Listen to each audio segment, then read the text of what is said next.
পর্তুগালের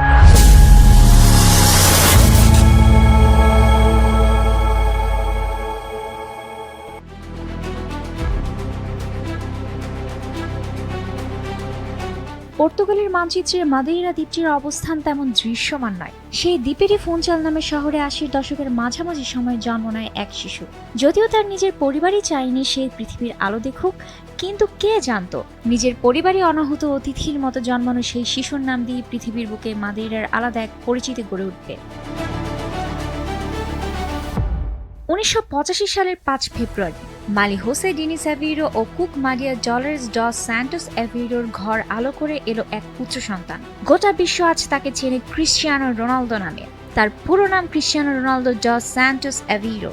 মা বাবার চতুর্থ ও সর্বশেষ সন্তান তিনি। বাবা হোসে ডেনিস অ্যাভেইরো ছিলেন সাবেক মার্কিন প্রেসিডেন্ট রোনাল্ড রিগ্যানের ভক্ত, তাই তিনি নিজের ছেলের নাম রেখেছিলেন রোনালদো।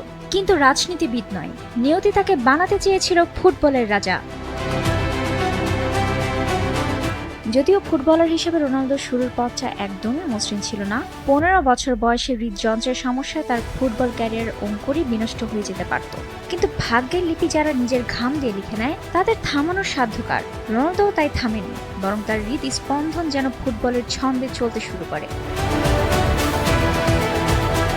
১৯৯১ সালে আন্দোরি নোহার যুব দলের হয়ে ফুটবলে পা রাখেন রোনালদো। ১৯৯৭ সালে তিনি যোগ দেন স্পোর্টিং লিসবনে। এখান থেকেই পেশাদার ফুটবলের যাত্রা শুরু হয় রোনালদোর। ২০০২ সালে একই বছর স্পোর্টিং সিপির অনূর্ধ্ব-১৬, অনূর্ধ্ব-১৭, অনূর্ধ্ব-১৮ বি দল সবগুলো বয়স ভিত্তিক দলে খেলে মূল একাদশে চলে আসেন কিশোর রোনালদো। ২০০৩ থেকে ২০০৪ মৌসুমের প্রি সিজনে পর্তুগাল এসে স্পোর্টিং লিসবনের মুখোমুখি হয় ম্যানচেস্টার ইউনাইটেড। দুই প্রান্ত দিয়ে ইংলিশ ক্লাবটির গোটা রক্ষণ ভাগকে তটস্থ করে নাচিয়ে ছেড়েছিলেন রোনালদো। রেড ডেভিলদের ডাক আউটে থাকা স্যার অ্যালেক্স ফার্গুসনের মতে রাশভারে ব্যক্তিও তাকে মন্ত্রমুগ্ধ হয়ে যান। পুরস্কার স্বরূপ রোনালদো পেয়ে যান থিয়েটার অব ড্রিমসের টিকিট, পাড়ি জমান ওল্ড ট্র্যাফোর্ডে। এই দলবল রোনালদোর জীবন আর ক্যারিয়ারের মোড় ঘুরিয়ে দেয়। ২৮ নম্বর জার্সি হলেও ফার্গুসন তাকে দেন ক্লাবের লিজেন্ডারি ৭ নম্বর জার্সি, যে জার্সি হয়ে মাঠ কাঁপিয়েছেন George Best, Eric Cantona, David বেকহামরা। ফার্গের জহুরি চোখ যে আসল হিরে চিনতে ভুল করেনি সেটি পরে প্রমাণিত হয়েছে। ভিনদেশে এক তরুণ হয়েও নিজের পারফরম্যান্স দিয়ে ম্যানচেস্টারের লাল শিবিরের ভালোবাসা হয়ে ওঠেন রোনালদো।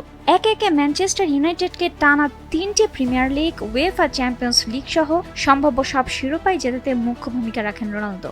ব্যক্তিগতভাবেও পর্তুগিজ যুবরাজ অপূর্ণ থাকেনি। প্রিমিয়ার লিগের সর্বোচ্চ গোলদাতার হওয়ার পাশাপাশি রোনালদোর ইংলিশ ফুটবলে টানা দুবার বর্ষসেরা তরুণ ও বর্ষসেরা খেলোয়াড়ের খেতাবও জিতে নেন। ২০০৮ সালে রোনালদো জেতেন ব্যালন ডি অর ও ফিফা বর্ষসেরার পুরস্কার। এক কথায় ম্যান ইউনাইটেডের হয়ে রোনালদোর অর্জনের ভান্ডার সাফল্যেও পরিপূর্ণ হয়। এরই মাঝে রোনালদোর উপর চোখ পড়ে স্প্যানিশ জায়ান্ট রিয়াল মাদ্রিদের। ২০০৯ সালে জুলাইয়ে দলবলের বিশ্ব রেকর্ড গড়ে রোনালদো যোগ দেন স্প্যানিশ ক্লাবটিতে। মাদ্রিদের সেই সাদা জার্সি গায়ে যখন রোনালদো সান্তিয়াগো বার্নাব্যুতে পা রাখলেন, গ্যালারিতে ৮০,০০০ মানুষের উন্মাদনা বলে দিচ্ছিল এক নতুন রাজত্ব শুরু হতে যাচ্ছে। ইউরোপের মঞ্চে শ্রেষ্ঠত্বের স্বাদ কেমন সেটি রিয়াল মাদ্রিদের অজানা ছিল না কখনোই। কিন্তু মাদ্রিদ শিবিরে রোনালদো আসার আগে লস ব্লাসকোসরা যেন সেই চেনা স্বাদই ভুলে যেতে বসেছিল। CR7 এর আগমনের প্রথম কিছুদিনও দৃশ্যপট বদলালো না। ২০১২ সালে বায়ার্ন মিউনিখের বিপক্ষে ট্রাই ব্রেকার ট্র্যাজেডির ভূতত্ব আজও দাঁড়িয়ে বেড়ায় প্রতিটি মাদ্রিস্তাকি। তবুও পরাজয়ের ডরে না বীর। ২০১৪ থেকে ২০১৮ সালে রিয়ালকে ৪টি চ্যাম্পিয়ন লিগ উপহার দেন পর্তুগিজ মহাতারকা। রোনালদোর রিয়াল মাদ্রিদ অধ্যায় ছিল অর্জন আর সাফল্যে পরিপূর্ণ।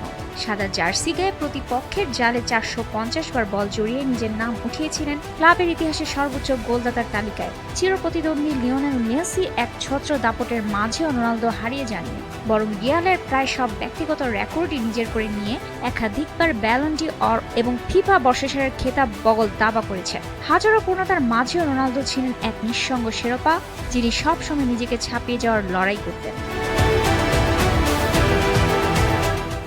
স্পেনের রাজত্ব কায়েমের পর নতুন চ্যালেঞ্জের খোঁজ জুভেন্টাসে যোগ দিয়ে রোনালদো পাড়ি জমান ইতালিতে।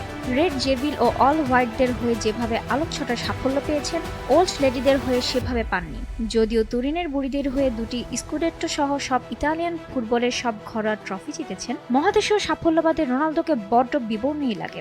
ব্যক্তিগতভাবে রোনালদো অবশ্য ঠিকই উজ্জ্বল ছিলেন, তাই তো জুভেন্টাসের হয়ে 3 বছরের ক্যারিয়ারে গোলের ফুলঝুরি ছুটিয়ে ইটালিয়ান লিগের সর্বোচ্চ গোলদাতার পুরস্কার পেয়েছেন, জিতেছেন সিরি আ এর বর্ষসেরা খেলোয়াড়ের খেতাব।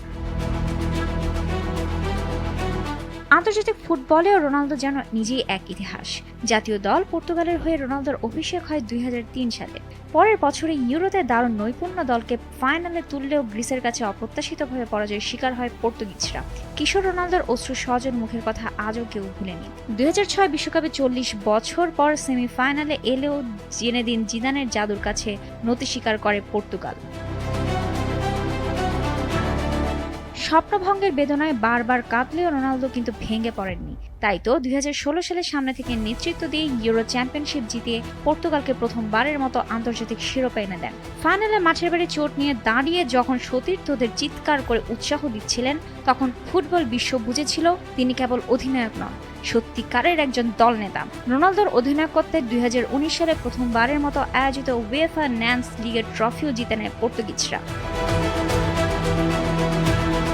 ক্যারিয়ারে রোনালদোর সামনে যে কখনো কঠিন সময় আসেনি তেমনটা নয়। 2021 সালে এক যুগ পর ম্যানচেস্টার ইউনাইটেডে ফিরলেও রোনালদোর প্রত্যাবর্তন সুখকর হয়নি। একটা সময় যাকে ছাড়া পর্তুগাল দলের কথা চিন্তাই করা যেত না, 2022 সালে বিশ্বকাপের মাঝপথে তাকেই একাদশ থেকে ছেঁটে ফেলা হয়। ওল্ড ট্র্যাফোর্ড থেকে তিক্ত বিদায় আর পর্তুগাল দল থেকে চিরতরে বাদ পড়ার সম্ভাবনায় অনেকে রোনালদোর শেষ দেখে ফেলেছিলেন। কিন্তু 2023 সালে সৌদি প্রো লিগে নতুন আঙ্গিনায় পা রাখা এবং 2022 সালে পর্তুগালকে ন্যাশনস লিগ এনে দেয়া সেই অবিশ্বাস্য পারফরম্যান্স প্রমাণ করে দেয় সম্রাটের সিংহাসন কেবল স্থান বদলায়, মহিমা নয়।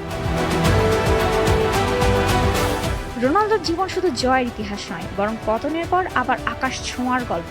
সমালোচকরা বারবার তার শেষ দেখে ফেলেছিলেন, তাকে উদ্ধত বলেছিলেন, বুড়ো বলে বাতিলের খাতায় ফেলেছিলেন, কিন্তু তিনি প্রত্যেকবার আরো ক্ষুধার্ত হয়ে ফিরে এসেছেন। সেই সঙ্গে তিনি প্রমাণ করলেন যে সমালোচনা এলেও গোলপোস্টের জালে বল জড়িয়ে সেই সমালোচনা থামিয়ে দেওয়া যায়। 40 পেরোলেই চাল সে, তত্ত্বকে বুড়ো আঙ্গুল দেখিয়ে এখনো স্টেডিয়াম মাতিয়ে চলেছে 41-এ পা দেয়া রোনালদো। খুব বেশি দিন হয়তো আর পা দুটো সঙ্গ দিবে না। যেদিন তিনি বুট জোড়া তুলে রাখবেন, সেদিন ফুটবল জগৎ এক অপূরণীয় শূন্যতায় ডুবে যাবে, কিন্তু ফুটবল ইতিহাসে বুকে রোনালদো রয়ে যাবেন এক সোনালী অধ্যায় হিসেবে।